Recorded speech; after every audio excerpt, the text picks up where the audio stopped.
selamat siang Ibu. Waalaikumsalam warahmatullahi wabarakatuh. Selamat siang nih. Ya, sebelumnya saya izin memperkenalkan diri terlebih dahulu. Perkenalkan, nama saya Bella Septiasari dari jurusan Kesehatan Masyarakat Fakultas Ilmu Kesehatan di Universitas Siliwangi. Nah, dari kesempatan kali ini saya akan izin untuk melakukan wawancara kepada Kepala Puskesmas Sukarame tentang advokasi kebijakan kesehatan di UPTD Puskesmas Sukarame. Sebelumnya boleh untuk memperkenalkan terlebih dahulu. Baik, bismillahirrahmanirrahim. Assalamualaikum warahmatullahi wabarakatuh.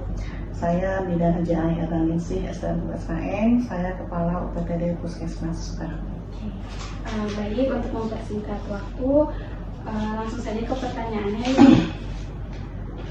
Menurut Ibu, apa saja sih masalah kesehatan utama yang saat ini dihadapi masyarakat di wilayah Puskesmas Sukarame? Masalah kesehatan yang utama yang dihadapi oleh masyarakat Sukarame masih sama nih seperti puskesmas yang lain atau daerah yang lain, di mana kita itu masih dihadapkan dengan masih tingginya angka stunting, balita stunting, kemudian juga masih adanya atau meningkatnya kasus TB paru, dan juga mungkin kalau di Sukarame sekarang itu adanya peningkatan kasus penyakit tidak menular, diantaranya hipertensi atau tekanan darah tinggi dan diabetes mellitus atau penyakit gula kalau di masyarakat menyebutnya gitu. Nah, apakah ada nggak sih Bu itu faktor-faktor yang mempengaruhi terhadap munculnya masalah tersebut yang tadi Ibu sebutkan? Faktor-faktor yang mempengaruhi terhadap munculnya atau meningkatnya penyakit stunting itu seperti yang kita ketahui bahwa stunting merupakan gangguan akibat pertumbuhan dan perkembangan akibat kekurangan gizi yang kronis dan juga penyakit infeksi yang menular. Infeksi yang menular berarti kan sudah balita itu sering sakit gitu. Kalau misalkan kekurangan gizi yang kronis, artinya kekurangan gizinya itu bukan langsung gitu, jadi sudah lama, sudah kronis, bisa disebabkan dimulai sejak 1000 hari pertama kehidupan atau sejak masih dalam kehamilan gitu. Mana faktor-faktornya itu misalkan kalau dalam kehamilan ibunya yang anemia, kemudian kekurangan energi kronis, pola makannya yang salah, pola asuh yang salah. Tapi kalau penyakit lebih ke lingkungan, masalah lingkungan ya, sanitasi, air minum gitu, itu untuk stunting.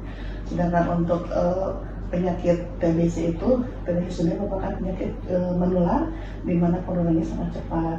Kemudian kalau meningkatnya penyakit tidak menular seperti hipertensi dan diabetes mellitus itu dikarenakan karena pola makan, pola hidup gitu ya, pola hidup, perilaku yang kurang sehat atau kurang memperhatikan gerakan masyarakat hidup sehat, lemas gitu ya.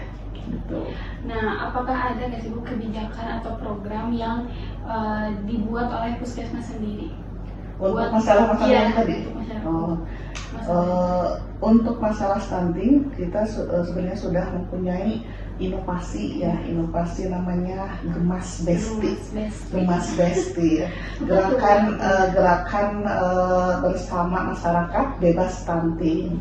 Nah, biasanya Gemas Besti itu namanya juga gerakan bersama ya, bersama masyarakat, berarti melibatkan lintas program di puskesmas, bukan hanya program gizi, tapi juga program-program yang lainnya, misalnya Promkes, kemudian Ausren, KIA gitu ya, PTN gitu. Untuk program yang kalau lintas sektor ini berarti melibatkan masyarakat gitu ya. Itu Gemas Besti, di mana kegiatannya itu misalkan dengan dimulai kan kalau stunting itu kita lebih ke persiapan sebelum kehamilan. Yaitu misalkan dengan pemberian tablet tambah darah pada remaja putri gitu ya, pada rematri, pada usia sekolah. Berarti itu melibatkan program Ausren gitu yang gizi. Kemudian juga pemeriksaan capim calon pengantin untuk mempersiapkan kehamilan yang sehat ya, sehingga nanti pada saat kehamilan tidak terjadi hal yang tidak diinginkan, bahkan ya, ibunya anemia, ibunya gitu ya. Dan kemudian pemberian tablet tambah darah pada ibu hamil, kemudian juga pemberian makanan tambahan juga pada ibu hamil kek, dan juga tetap kita dengan apa ya, tidak melupakan penyebab yang lainnya, itu sanitasi, kesehatan lingkungan juga kita atasi supaya tidak terjadi stunting nanti pada bayi balitanya. Nah, untuk yang TB, tuberkulosis paru, kita mempunyai inovasi yang namanya cabe TB. Cager TB, ya, cager TB-nya ada cabe gendot, gerakan DOT TB. DOT itu merupakan gerakan penemuan kasus dan juga pengobatan kasus TB-nya. Kemudian ada cabe gendot, ada cabe lada. Cabe lada itu layani dan atasi penderita TB itu kita layani dan atasi hingga sampai pengobatannya. Kemudian juga ada yang namanya cabe rawit. Cabe rawit rawat secara intensif. Ya, gitu. Jadi yang sudah ketahuan menderita penyakit TB kita secara intensif gitu. Nah, kemudian untuk yang satu lagi yang tadi ya, penyakit tidak menular, yang hipertensi, dan kan banyak ya sekarang ya di sini banyak yang menderita hipertensi dan lain akibat perilaku itu, pola hidupnya itu ya. Kita itu ada yang namanya emang ini sudah dimana sama ya, Prolamis ya, program pengelolaan penyakit kronis. Nah, selain itu juga sekarang kan lagi musim CKD nih ya, cek kesehatan gratis. Nah, jadi kita dengan melaksanakan screening kesehatan ke masyarakat, ke daerah-daerah sesuai dengan program yang sekarang sedang kita laksanakan, yaitu cek kesehatan gratis untuk masyarakat. Nah, Ibu, aku tuh kan penasaran ya, katanya kalau misalnya nambah yang tablet tambah darah itu sebaiknya tuh diminum atau dikasihin ke anak-anak SMA dari sejak dini lebih baiknya gitu, atau pas mau catinnya aja. Nah, pemberian tablet tambah darah untuk remaja putri itu terutama yang sudah menstruasi lebih baik ya. Jadi biasanya ke anak SMA ya, SMP juga, kalau ke SMP yang sudah berarti yang kelas 12 tahun rata ya, berarti anak SMP dan SMA dikasih tablet tambah darah. Nah, kalau misalkan tidak ada keluhan atau donor saja, diberikannya tablet tambah darahnya 1 kali seminggu sekali. Kalau misalkan sedang haid, diminumnya setiap hari selama haid. Tapi nggak apa-apa Bu itu? Nggak apa-apa gitu kan. Jadi kalau sedang haid berarti kan ada pengeluaran darah, itu diganti dengan tablet tambah darah gitu. Dan juga misalkan bahaya nggak minum tablet tambah darah? Enggak itu.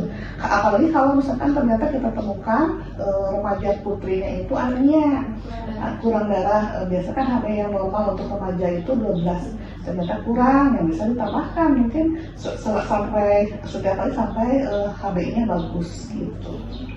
Lanjut ya Bu ke pertanyaan selanjutnya, gimana sih strategi pelaksanaan kebijakan tersebut agar berjalan dengan efektif di lapangan nanti? Strateginya ya? Iya, yang tadi. Yang tadi yang inovasi itu ya, ada yang gemas besti, cabe sama prolaris gitu ya, banyak. Nah, biasanya untuk kebijakannya kita dengan melibatkan lintas program dan juga lintas sektor, terutama kita melibatkan kader posyandu, kemudian juga kita advokasi ke kecamatan, ke desa-desa gitu, supaya ikut terlibat atau mendukung inovasi yang kita punya itu. Nah, salah satunya kita, saya sendiri sekarang kan lagi musim musrembang nih ya di sini. Musrembang itu musyawarah pembangunan musrembang gitu, desa. Jadi supaya program kita juga diserap oleh masyarakat atau desa, jadi saya mengusulkan di musrembang itu supaya ada sebagian dari dana desa atau ADD ya, yang untuk membiayai kegiatan yang kita laksanakan. Misalkan untuk TB yang tadi ya, kan harus ditemukan penyakit TB gitu. Jadi kita advokasi Jadi untuk di sini alhamdulillah udah ada beberapa desa yang sudah menganggarkan di daerah desa untuk menyediakan pot untuk hak pemeriksaan sekutumnya. Jadi biasanya menyediakan potnya, terus kita ke masyarakatnya untuk pemeriksaan yang dibawa ke sini. Jadi selain itu juga misalkan untuk yang stunting, mudah pasti ya karena desa juga sangat memperhatikan sekali stunting. Tapi mungkin di sini ada perbedaan antara penanganan yang dilakukan oleh puskesmas dengan yang desa. Kalau puskesmas itu lebih ke pemberian makanan tambahan yang bukan makanan pokok gitu, tapi kudapan. Kalau puskesmas itu kudapan, jadi lebih ke makanan selingan. Kalau misalkan desa kan PMP-nya ke makanan pokok, nasi yang gitu loh. Kalau puskesmas kudapan. Jadi kita mematchingkan dengan program yang ada di desa juga supaya kebijakan yang kita punya dengan kebijakan yang ada di desa tidak tumpang tindih. Ya, gitu. Selanjutnya ada nggak sih Bu tantangan dalam menjalankan kebijakan yang tadi? Tantangan masih ada Iya, pasti ada saja, tapi mungkin kita menyikapinya. Kalau tantangan itu lebih ke SDM ya, sumber daya manusianya. Kadang masyarakat itu sudah mengetahui bahwa misalkan harus makan yang bergizi dan gitu ya, harus mengikuti kegiatan misalkan untuk supaya ibu hamilnya sehat, pas ibu hamil sudah tahu itu harus dilaksanakan, tapi kadang tidak mau gitu. Jadi karena ketidakmauan juga, mungkin karena ada biaya juga, udah tahu misalkan harus pemeriksaan itu harus berkala, tapi karena kurang biaya, jadi kendalanya itu. Jadi mungkin ketidakmampuan, ketidaktahuan, dan juga ada faktor biaya dari masyarakat itu sendiri untuk mengakses kesehatannya gitu. Gimana cara memastikan bahwa masyarakat itu tuh ikut sama program yang udah diadain sama puskesmas? Seperti tadi ya, gerakan bersama ya masyarakat harus ikut serta. Jadi kita lihat pada saat pelaksanaan kegiatan, melihat keterlibatan dari masyarakat. Banyak yang terlibat nih. Kalau udah banyak berarti kan masyarakat sudah aware ya, sudah mau bekerja sama dengan kita untuk melaksanakan program tersebut. Kemudian juga misalkan kalau dengan sekolah, tadi pemberian tablet tambah darah ke remaja putu di sekolah, kita ada MOU-nya juga, ada MOU dengan sekolah bahwa kita mau melaksanakan edukasi dan pemberian tablet tambah darah atau aksi bergizi di sekolah, ada MOU-nya. Kemudian yang terakhir mah pasti dari dilihatnya dari capaian target, naik atau tidak, jadi kinerjanya baik atau tidak,